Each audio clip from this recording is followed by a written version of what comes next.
Hello, and welcome to the Cake Warlords reaction to A Town Called Mercy. Now, let me first say this. I was kind of looking forward to this episode, actually.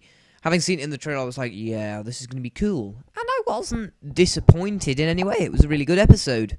But, you know at the beginning where the android fella, the cyborg, where he's, like, aiming and it says terminated, terminate. Am I the only one who saw this? Surely I'm not the only one who thought, similarities. But all in all, it was a really good episode, really. The cast, they gave their usual performances. The writing, it was a decently written episode. I liked how the plot was very sort of, surprise, in that sort of way. The sheriff himself, he had some quite nice makeup.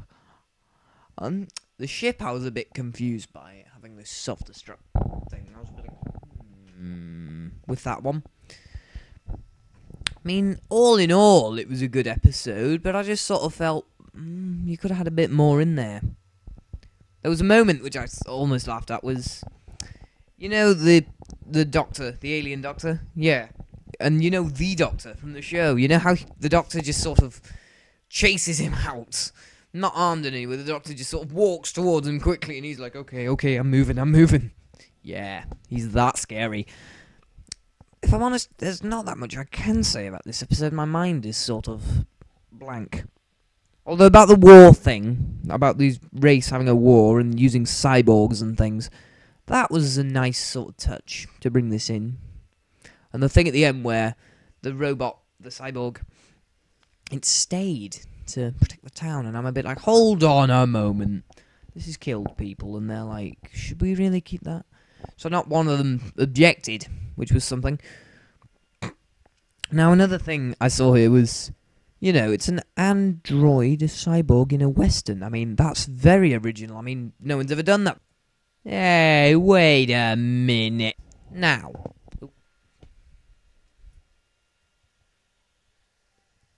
Now, a character I think I should perhaps say a few words about would be the sheriff character. Spoiler alert here, but you know how he dies saving the doc? Yeah, he gets in the way of the shot. I was a bit like, why not pull him out of the way? It was one of those moments where you're like, has he died for convenience? Yes, I think he has. So, a bit unsure about the death, and it was meant to be one of those, oh no, I'm really sad moments, and it sort of worked, sort of didn't. Now, the guy who wrote this, Toby something, I've forgotten his last name. Yeah, that's how bad I am, I've forgotten his last name already. I think he also wrote Rise of the Cybermen and The Age of Steel. I like those two episodes. I have fond memories of those. So, I had quite good expectations here. And all in all, it could have been better, but I still really enjoyed it. So, out of 10,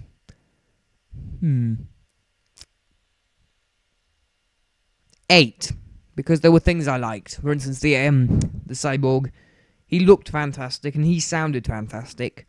Also, Matt Smith's acting was very good in there, along with all the regular cast acting at their best. It was a great episode. I just thought, what I wanted some Western shootouts. Shame about not getting any of those. But then again, it's Doctor Who. Would that really fit? I don't know. Another thing I found quite comical was that Matt Smith could talk to the horse. That was, he speaks every language now, it seems. But anyway, out of 10, 7 or 8. 8. 8 out of 10. This is the Cake Warlord saying, please subscribe and comment and like and yada yada yada. And I'll see you on my next reaction video to the next episode, which has had a bit of a build-up. I think it's one of a two-parter where the ponds leave. So anyway, I'll see you then. Goodbye, and thank you for watching.